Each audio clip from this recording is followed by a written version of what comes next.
Alright, here's a review of the Kyoto, or a walk through the Kyoto Gion United Hotel that we're staying in for 2 nights. A lot bigger than our one in Tokyo.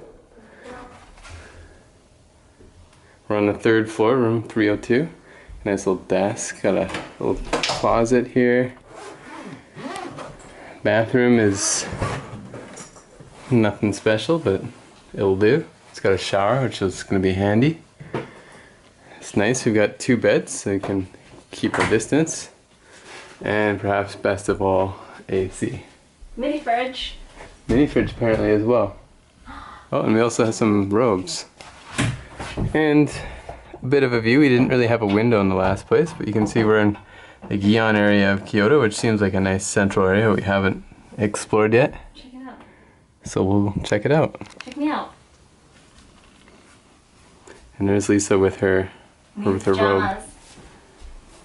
Nice and fresh. Alrighty.